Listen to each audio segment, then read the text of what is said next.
È João Domingues il re di Venezia. Per il secondo anno consecutivo è ancora un portoghese ad aggiudicarsi la vittoria del Venice Challenge Save Cup. João Domingues, numero 221 del mondo, testa di serie numero 2 del tabellone, si è aggiudicato la finalissima che lo vedeva opposto al giovane austriaco Sebastian Hofner. Un successo meritato, il primo nel circuito Challenger per il tennista lusitano, che ha messo in mostra una grande solidità che gli ha permesso di limitare gli attacchi dell'avversario austriaco. Spettacolare e combattuto il primo set, con Domingues avanti di un break già nel terzo gioco.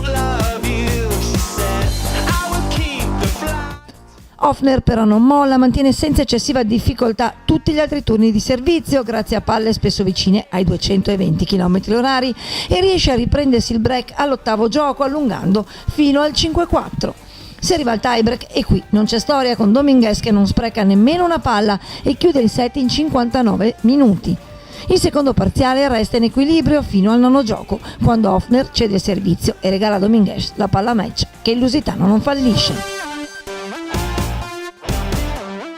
It was very difficult for me to stay solid because Il primo set era molto intenso e giocava un tennis molto aggressivo e comunque il secondo l'ho giocato anche quello molto intensamente, anche se era un po' più facile vincerlo, nel senso che eravamo entrambi molto stanchi e comunque uno dei giochi in cui ho perso 0-40 mi ha dimostrato che in termini di serve lui è stato molto bravo, però comunque è stato un avversario molto, molto bravo.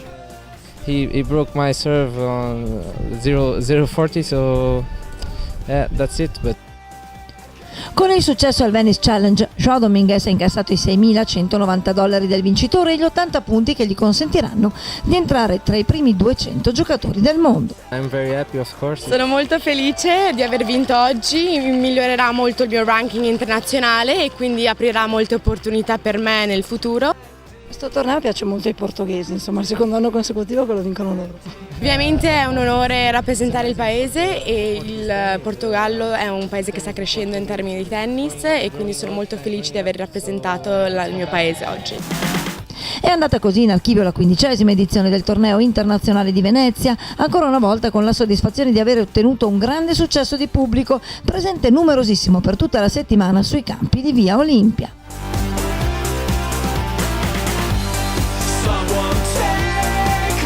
Siamo con il presidente del TC Mestre, Roberto Pea, per un appuntamento, questo del Challenger di Mestre, ormai irrinunciabile insomma nell'estate veneta e non solo veneta tra l'altro. Sì, abbiamo compiuto i 15 anni, quindi abbiamo spento la 15ª candelina.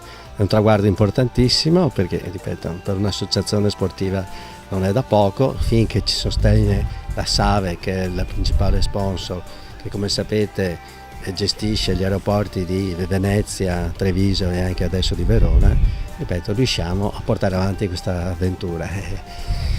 L'obiettivo sarebbe quello di, ripeto, aumentare il montepremi e quindi di dare maggiore rilievo, diciamo, anche al torneo e soprattutto dare prestigio alla città di Venezia. Vediamo un attimo, ogni anno ripartiamo da zero, ci programmiamo e ovviamente abbiamo anche necessità da parte dell'amministrazione comunale di Venezia che ci sostenga in questa iniziativa.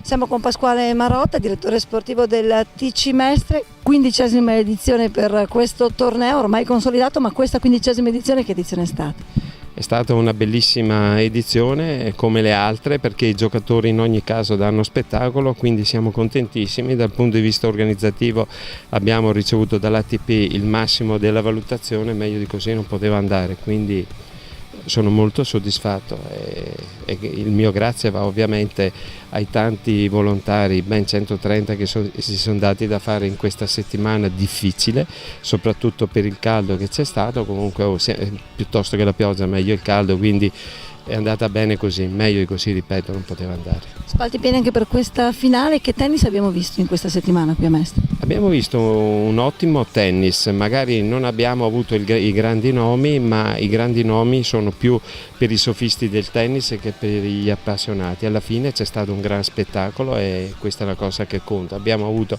italiani in gara fino a venerdì, giovani molto interessanti, bene così.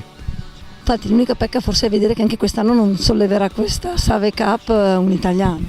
Ci abbiamo messo 10 anni per farla sollevare a una italiana, Karin Knapp, quindi siamo al 4º anno del maschile, abbiamo ancora 6 anni di tempo per pareggiare il femminile. Effettivamente anche quest'anno abbiamo avuto questo problema, cioè noi abbiamo il nostro beniamino di casa che è Viola, che è riuscito ad arrivare ai quarti, Ocleppo, non Gianni, il figlio di Ocleppo è arrivato ai quarti, però purtroppo in semifinale diciamo non è arrivato nessuno. Posso dire che ai quarti di finale il Tennis Club Mestre era pieno di persone, proprio perché gli italiani hanno bisogno di avere questi giocatori di livello nazionale e quindi conseguentemente cercheremo anche con l'aiuto della Federazione Italiana Tennis di aumentare anche il valore dei giocatori che vengono qui a Venezia. L'obiettivo per il TC Mestre dunque è quello di continuare sulla strada tracciata da tempo, una strada che la Federtennis dimostra da sempre di apprezzare. In 15 anni sono passati parecchi, io posso soltanto dire che per esempio l'anno scorso tra gli iscritti avevamo anche Lorenzi, che è uno dei giocatori italiani che in questo momento sta facendo abbastanza bene in tutti i circuiti internazionali, per dire no. Tra l'altro è significativo il fatto che dopo 15 anni che mantengono questo standard, questo livello, perché oltretutto un torneo, un 50.000 è impegnativo per questa società e per la città di Venezia, secondo il mio punto di vista non deve essere un punto di arrivo, ma i 15 anni devono essere un punto di partenza per poter continuare e anche migliorare lo standard già ottimo ed eccezionale che ha questo circolo. Anche perché bisogna dirlo, è un torneo che può affascinare molto i giocatori, nel senso che a 2 passi da Venezia, al di là insomma, di giocare del grande tennis, c'è anche l'opportunità veramente di visitare una terra meravigliosa.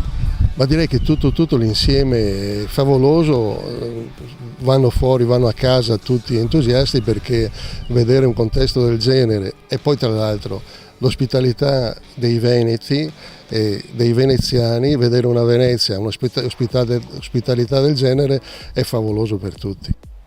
E il clima che si respira a Venezia nella settimana del suo Challenger lo conosce bene anche un altro membro del Consiglio regionale della Federtennis, Susanna Piccolo, che in passato il torneo l'ha organizzato in prima persona. È sempre un piacere perché del primo anno l'ho organizzato, sono stata io una delle organizzatrici del torneo fino al 2010.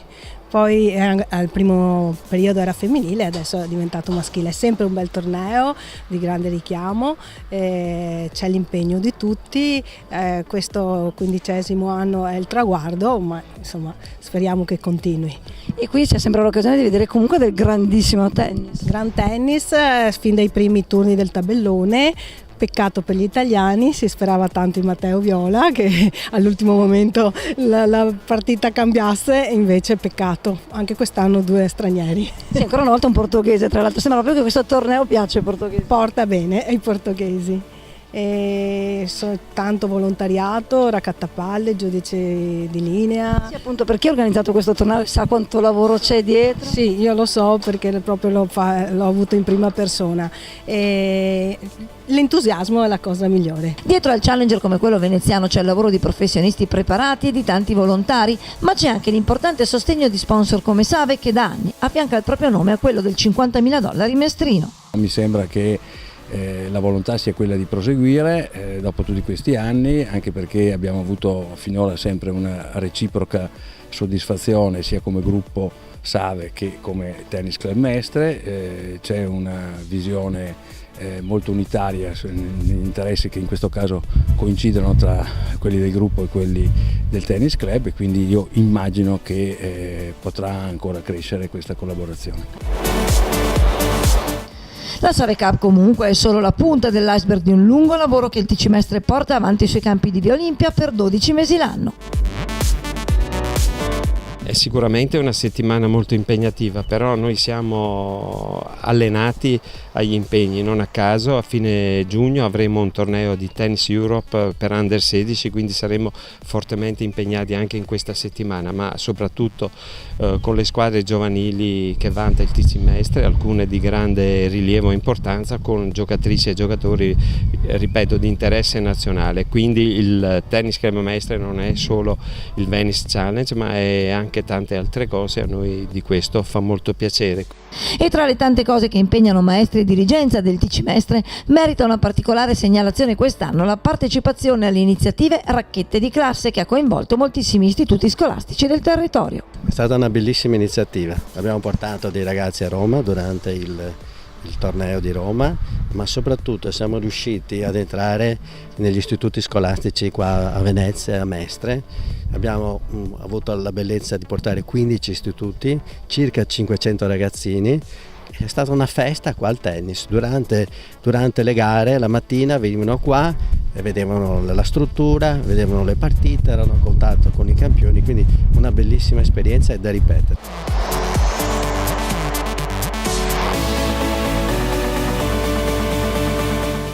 Esperienza che magari a settembre porterà qualcuno di questi ragazzini a scegliere proprio il tennis. Ah, sicuramente, ripeto, il nostro club è sempre orientato, ripeto, verso il settore giovanile.